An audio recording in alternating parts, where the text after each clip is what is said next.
Alright, we're going to be looking at an assembly pattern today. So we have a subcomponent within an assembly. Will be in the assembly design app. And I basically have these little electrical sockets that I want to fill up this whole connector with. So I've already placed 4 instances because this geometry isn't nice and rectangular. We're going to have to do 4 patterns to get it nice. So I've placed these and snapped them concentrically into the connector.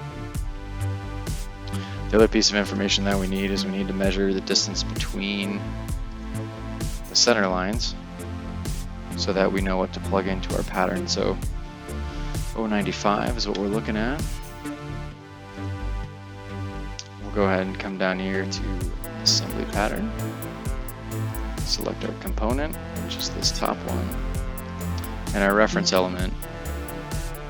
We want it to go straight down this line here, so we'll just select this line.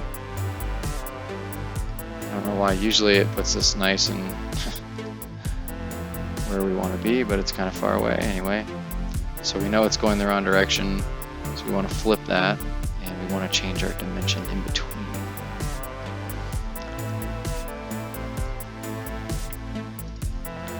Do that up here. So we'll select the small arrow, flip the direction, and then if you grab this one, it will change, it will bring up this bar, and we can plug in our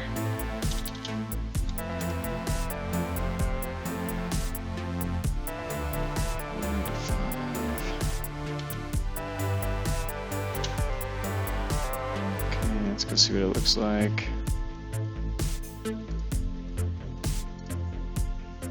Nice.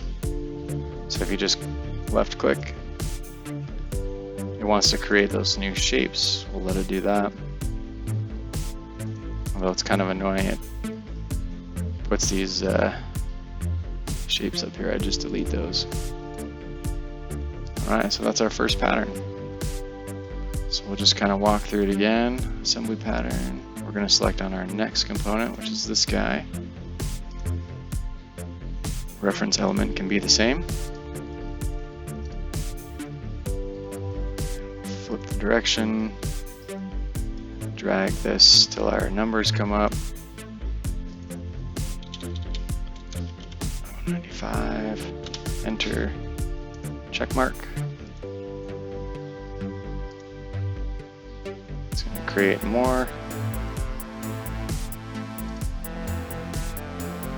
Looks like I missed one there. You get the idea. Pretty slick tool.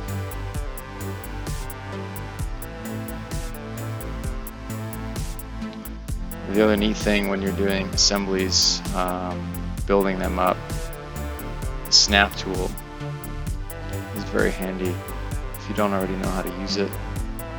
If you're going to place multiple things, multiple parts, it's very handy to double click on it, and then you can go ahead and say I wanted to move this one here, right? You can just go ahead and go between them. I don't have to go back to the command, the snap command every time. So really handy to know. And that is that.